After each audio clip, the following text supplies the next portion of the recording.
اگلے روز 10:30 بجے ہم یعنی حاجی مستان اور میں جوہو والے بنگلے پر پہنچ گئے۔ اس بنگلے سے بھی میرے ماضی کی یادیں وابستہ تھیں۔ بمبئی میں اپنے قیام کا سارا وقت میں نے اس بنگلے میں گزارا تھا۔ یہیں پر میرا علاج ہوتا رہا اور اسی بنگلے میں بھارتی CBI کے کتے میری بو سونگھتے ہوئے پہنچے تھے۔ ایک ڈپٹی ڈائریکٹر تھا اور 3 اس کے ماتحت۔ ان چاروں کو ختم کر کے ان کی باڈیز انہی کی سرکاری گاڑی میں رکھ کر میں مستان کے کارندوں کے ہمراہ نیو ناگ پاڑا کے اس فلیٹ پر پہنچا تھا جسے میرے محکمے نے میری کور سٹوری کے لیے خریدا ہوا تھا، اور اس فلیٹ کی گھاٹن ملازمہ جس نے CBI والوں کو میری مخبری کی تھی، اس کے آشنا کے ساتھ ختم کر کے CBI والوں کی باڈیز کے ہمراہ اداکار محمود کے فلم سٹوڈیو کلا مندر کے پارکنگ میں چھوڑ کر گاڑی کو آگ لگا دی تھی۔ محمود کے بھائی الطاف نے مجھے پہچان لیا تھا اور محمود کو کہا تھا کہ مجھے اپنے اسٹوڈیو سے پکڑوا کر وہ ایک رات میں سارے بھارت کا ہیرو بن سکتا ہے۔ الطاف کی یہ بات میں نے سن لی تھی، اس لیے ان کے اسٹوڈیو میں CBI والوں کی گاڑی کو مع 6 باڈیز کے آگ لگا کر میں نے ان کو اچھی خاصی مشکل میں ڈال دیا تھا۔ ان سارے واقعات کا ذکر گزشتہ اقساط میں تفصیلاً ہو چکا ہے۔ بنگلے کے ڈرائنگ روم میں سیٹ کریم 10 بجے بیٹھا ہمارا انتظار کر رہا تھا۔ گزشتہ رات کو حاجی مستان کے اچانک بلانے سے سیٹ کریم بہت خوفزدہ دکھائی دیتا تھا۔ ہمیں دیکھتے ہی وہ سلام کرتے ہوئے با ادب کھڑا ہو گیا۔ حاجی مستان دوسروں کو مرعوب کرنے کے لیے ہاتھ نہیں ملاتا تھا۔ سیٹ کریم کے بڑے ہوئے ہاتھ کو نظر انداز کرتے ہوئے وہ صوفے پر بیٹھ گیا اور خشک لہجے میں اسے مخاطب کرتے ہوئے بولا، یہ میرے انتہائی قریبی دوست ہیں، ان کو چند جواہرات فروخت کرنے ہیں، تمہیں اس لیے بلایا ہے کہ ان جواہرات کی صحیح قیمت لگاؤ۔ قیمت لگاتے وقت یہ ضرور یاد رکھنا کہ ان کی فروختگی میں میرا ہاتھ ہے اور مجھے شکایت کا موقع نہ ملے۔ مستان کے کہنے پر میں نے سارے جواہرات میز پر ڈھیر کر دیے۔ نہ تراشے ہونے کے باوجود ان کی چمک بجلی کی روشنی میں دو چند ہو گئی۔ سیٹ کریم ایک ایک کر کے انہیں جانچنے لگا۔ ان کا وزن کرنے کے لیے بجلی کا ترازو اور سائز دیکھنے کا آلہ وہ ہمراہ لایا تھا۔ سیٹ کریم اور اس کا اسسٹنٹ اپنے کام میں مشغول ہو گئے۔ اسی دوران چائے اور بسکٹ آ گئے۔ تقریباً 1 گھنٹے میں سیٹ کریم فارغ ہوا۔ ایک کاغذ پر اس نے الگ الگ ہر پتھر کا وزن، سائز اور کوالٹی لکھی۔ AC چلنے کے باوجود اس کی پیشانی پسینے سے بھیگ رہی تھی۔ جانچ کے کام سے فارغ ہو کر اس نے اینک اتاری اور صوفے کی پیٹھ سے سر لگا کر بولا، مستان سیٹھ، مجھے آپ جانتے ہیں، میں نے آپ سے کبھی ہیرا پھیری نہیں کی۔ میری نگاہ میں ان تمام جواہرات کی قیمت 4,35,00,000 ہے۔ اگر آپ کو یہ منظور نہیں تو جتنا آپ فرمائیں میں دینے کو تیار ہوں۔ مجھے آپ کی خوشنودی سب سے زیادہ عزیز ہے۔ مستان کے بالکل ساتھ ہی میں بیٹھا تھا۔ اس نے میری طرف دیکھا تو میں نے اس بات میں اس کا ہاتھ دبا دیا۔ حاجی مستان صوفے پر اسی نیم دراز حالت میں بولا، کریم سیٹھ، اس سودے میں کیا تمہیں کچھ نقصان تو نہیں ہے؟ جی نہیں، کریم بولا، مجھے اس میں معقول منافع ہونے کی توقع ہے۔ خطرہ صرف یہ ہوتا ہے کہ ان پتھروں کی تراش خراش میں ذرا سی بے احتیاطی سے پتھر ٹوٹ جاتا ہے۔ حاجی مستان اسی انداز میں بولا، ٹھیک ہے، ان کو تمہاری قیمت منظور ہے، لیکن مجھے یہ اچھی طرح سے معلوم ہے کہ تم جواہر کی اسمگلنگ کا دھندا بھی کرتے ہو اور ان کی قیمت امریکی ڈالروں میں ادا کرتے ہو۔ تم کو 3 کروڑ کے مساوی امریکی ڈالر سرکاری نرخوں پر دینے ہوں گے اور باقی رقم بھارتی کرنسی میں، اور ساری ادائیگی نقد اور آج شام تک ہو جانی چاہیے۔ شام 6 بجے تم رقم لے کر یہیں پہنچ جانا۔ یہ جواہرات بے شک اپنے ساتھ لے جاؤ، لیکن شام کے 6 سے 6:30 نہیں ہونے چاہیے۔ سیٹھ کریم نے جلد جلد جواہرات سمیٹے اور سلام کرتے ہوئے خاموشی سے باہر نکل گیا۔ قیمت دیے بغیر سیٹھ کریم کے جواہرات کے لے جانے کا ایک لمحے مجھے احساس تو ہوا، جسے میں نے فوراً جھٹک دیا۔ سارے بمبئی اور اس کے مضافات میں ہندو، مسلمان یا کسی بھی مذہب والے کی جرت نہ تھی کہ حاجی مستان سے دھوکہ کر سکے۔ ہم تھوڑی دیر وہیں بیٹھے اور پھر مالابار کے بنگلے کی طرف جانے لگے تو میں نے مستان کو کہا کہ میں اپنے ساتھیوں کے ہمراہ دن کا باقی وقت گزارنا چاہتا ہوں۔ مستان نے ڈرائیور کو بمبئی گیراج چلنے کا کہا اور 20 منٹ میں ہماری گاڑی اور حاجی مستان کے محافظوں کی 3 گاڑیاں بمبئی گیراج میں داخل ہوئیں۔ حاجی مستان نے مہمان خانوں کی قطار کے قریب مجھے اتارا اور کہا کہ وہ 6 بجے تک یہاں آ جائے گا اور پھر ہم جوہو والے بنگلے میں جائیں گے۔ مجھے چھوڑ کر حاجی مستان چلا گیا اور میں نے کیسر کے کمرے کا رخ کیا اور نمبر 2 کو بھی وہیں بلوا لیا۔ میں نے سب سے پہلے تو انہیں یہ مژدہ سنایا کہ جواہرات کا سودا ہو گیا ہے اور 4 کروڑ 35 لاکھ کی رقم بھارتی کرنسی اور ڈالروں کی صورت میں آج شام مجھے مل جائے گی، جسے تمام ساتھیوں اور مرنے والوں کے ورثاء میں برابر تقسیم کر دیا جائے گا۔ تھائی ساتھیوں کو ڈالروں میں ساری رقم ملے گی۔ اس کے بعد میں نے ان دونوں کو کہا کہ حاجی مستان کو ایک شخص نے پریشان کر رکھا ہے اور اس سے پیچھا چھڑانے کی اسے کوئی معقول صورت سمجھ میں نہیں آ رہی۔ مستان کے مجھ پر اتنے زیادہ احسان ہیں کہ اسے بتائے بغیر میں نے یہ فیصلہ کیا ہے کہ اس کے مخالف کو میں خود ٹھکانے لگاؤں۔ میں نے انہیں کہا یہ فیصلہ میں نے خود کیا ہے اور آپ پر ہرگز لازم نہیں کہ آپ اس مشن میں میرا ساتھ دیں۔ مجھے آپ سے کوئی گلہ شکوہ نہیں ہوگا اگر آپ اپنی شمولیت سے انکار کر دیں بغیر کسی دباؤ کے۔ یہ صرف آپ کی مرضی اور فیصلہ ہوگا کہ میں اس مشن پر تنہا جاؤں یا آپ میرے ہمراہ ہوں۔ کیسر اور نمبر 2 تقریباً بیک وقت بولے اور ان دونوں نے جو کچھ کہا وہ یہ تھا کہ شروع سے اب تک ہم سب پر سرد گرم حالات، مشکلات اور دشمنوں سے مقابلے میں ایک ساتھ رہے ہیں۔ آپ خود کو لیڈر سمجھ کر کبھی پیچھے نہیں رہے اور ہر مقابلے میں آپ نے ہی قیادت کی ہے۔ آپ نے ایسا سوچا بھی کیوں کہ ہم آپ کو اکیلا جانے دیں گے؟ جتنے مقابلے ہوئے اور جتنے لوگوں کو ہم نے ہلاک کیا ان سے ہماری کوئی ذاتی دشمنی نہ تھی، یہ ٹیم ورک تھا کہ آپ کے دشمنوں اور مخالفین کو ہم نے ختم کیا۔ اور بقول کیسر کے جب ہم مصیبت میں گرفتار ہوئے تو آپ نے سر دھڑ کی بازی لگا کر ہمیں چھڑوایا۔ اب یہ کیسے ممکن ہے کہ ہم آپ کو اکیلا اس مشن پر جانے دیں جسے پورا کرنے کی حامی آپ نے اپنی ذاتی مخالفت کے لیے نہیں بلکہ اپنے محسن کی پریشانی کو ختم کرنے کے لیے بھری ہے؟ میں نے جب یہ محسوس کیا کہ وہ دل و جان سے میرا ساتھ دینے کو تیار ہیں تو میں نے انہیں کہا کہ حاجی مستان ہمیں کبھی بھی اپنے اس دشمن کو ختم کرنے کے لیے اپنی جانیں خطرے میں ڈالنے کی اجازت نہیں دے گا۔ یہاں پر ہمارے پاس کوئی اسلحہ نہیں ہے اور حاجی مستان سے اسلحہ مانگنے سے وہ سمجھ جائے گا کہ ہمارے ارادے کیا ہیں، لہٰذا میں یوسف پٹیل سے کوئی اور بہانہ کر کے اسلحہ لوں گا، کیونکہ مستان سے بھی اس کے تعلقات آج کل خوشگوار نہیں ہیں۔ اس لیے شاید وہ مستان کے دشمن کو ختم کرنے کے لیے اسلحہ دینے میں ٹال مٹول کرے۔ اسلحے کے حصول کی پرابلم تو میں حل کر لوں گا۔ ابھی تک مستان کے دشمن کے نام کے علاوہ میں کچھ نہیں جانتا، لیکن انڈر گراؤنڈ کام کرنے والوں میں وہ نمایاں ہے، لہٰذا اس کے متعلق مفصل معلومات بھی مجھے مل جائیں گی۔ اس کے متعلق مجھے ایک ہی بات معلوم ہوئی ہے کہ زیر زمین کام کرنے والوں کے گروہوں کے سرداروں کی نسبت وہ زیادہ محتاط رہتا ہے اور اس تک پہنچنے میں بہت زیادہ دشواریاں حائل ہوں گی۔ دنیا کے ہر مرد کی طرح عورت بھی یقیناً اس کی کمزوری ہوگی۔ ایک بار وہ سامنے آ جائے تو ہم اسے ہلاک کرنے کے لیے بالکل تیار ہوں گے، جبکہ اس کے وہم و گمان میں بھی نہیں ہوگا کہ ہم کسی نیت سے آئے ہیں، لہٰذا پہلے ہماری طرف سے گولیاں چلیں گی اور اس طرح کے حالات میں پہل کرنے والا ہی اکثر کامیاب ہوتا ہے۔ میں نے بات ختم کی تو کیسر بولا،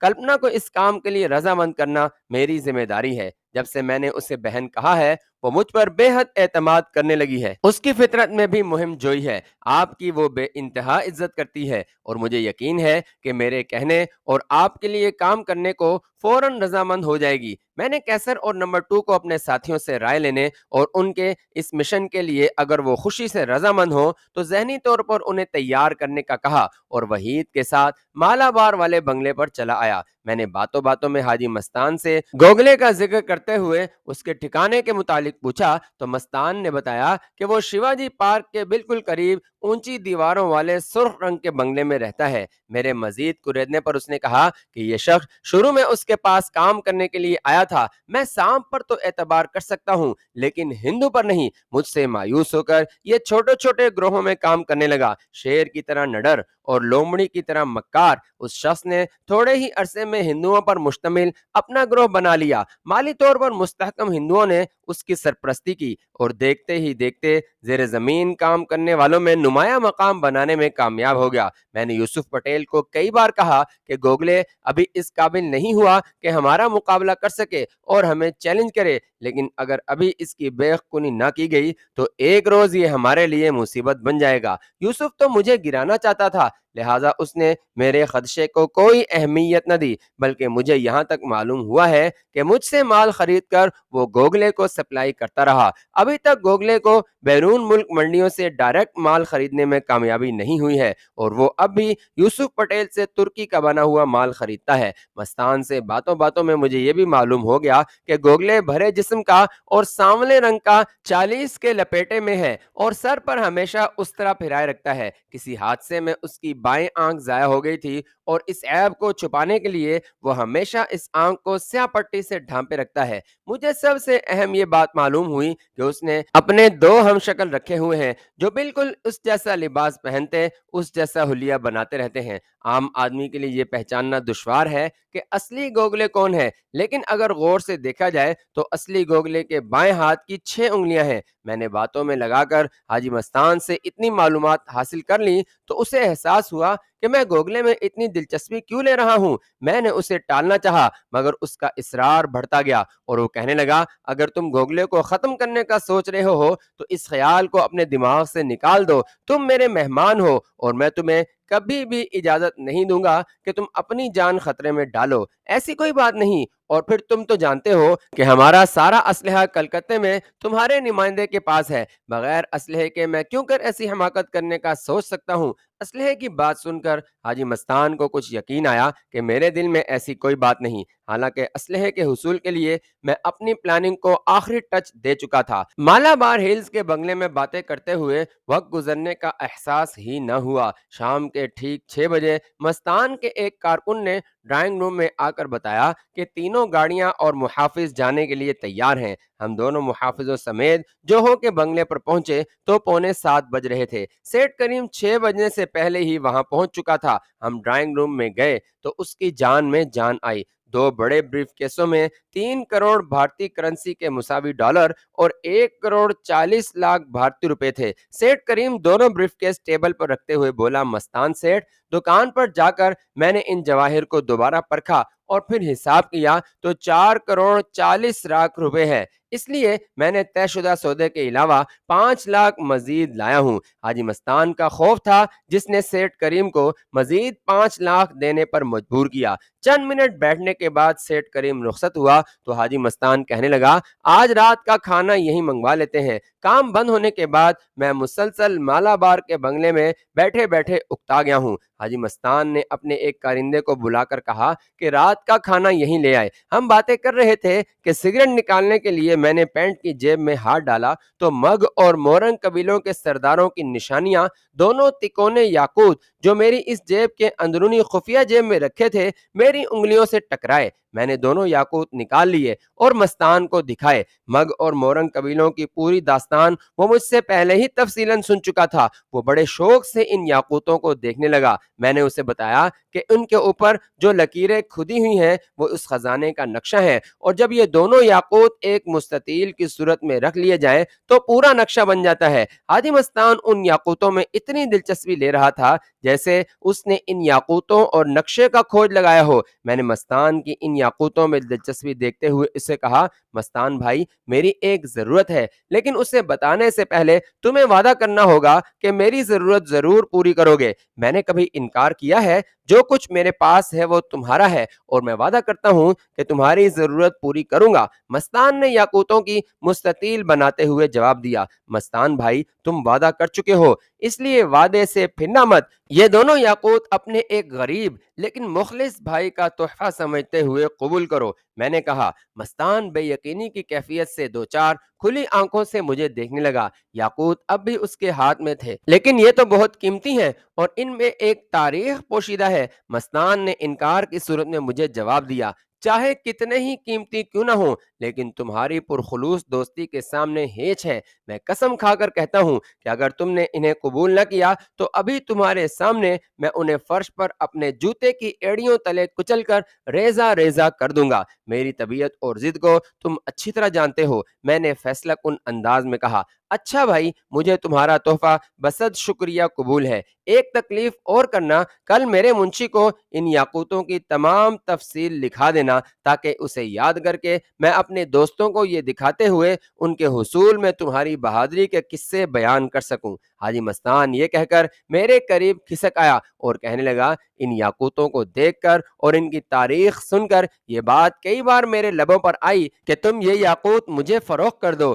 لیکن تمہارے مزاج کو جانتے ہوئے میں دل کی بات نہ کہہ سکا۔ شاید میرے چہرے سے تم نے اندازہ لگا لیا تھا کہ یہ یاقوت مجھے کتنے پسند ہیں۔ اب میں اس داستان کو مکمل کرنے کے لیے ایک کام کرتا ہوں۔ مستان نے اپنے کارندے کو کہا کہ فوراً سیٹھ کریم سے فون پر رابطہ کرائے۔ سیٹھ کریم ابھی اپنی دکان پر ہی تھا۔ مستان نے اسے کہا کہ وہ تمام جواہرات لے کر فوراً اس کے بنگلے پر آ جائے۔ اس فون کے بعد حاجی مستان نے 2 مختلف نمبروں پر فون کر کے گجراتی میں کوئی بات کی۔ 1 گھنٹے کے اندر ہی سیٹھ کریم اور پھر 2 انجان لوگ بنگلے پر آ گئے۔ حاجی مستان نے سیٹھ کریم کو ویٹنگ روم میں بیٹھنے کو کہا۔ دونوں انجان آدمی ایک ایک بریف کیس لیے ہوئے تھے۔ مستان کو بریف کیس دے کر وہ واپس چلے گئے۔ اب مستان نے سیٹھ کریم کو بلایا۔ وہ بڑا گھبرایا ہوا تھا۔ مستان نے اسے کہا کہ بیگ کھول کر جواہرات اسے دکھائے۔ کریم نے بیگ کھولا۔ مستان نے جواہرات دیکھ کر کریم سیٹھ کو کہا کہ میں نے جواہرات فروخت کرنے کا ارادہ بدل لیا ہے،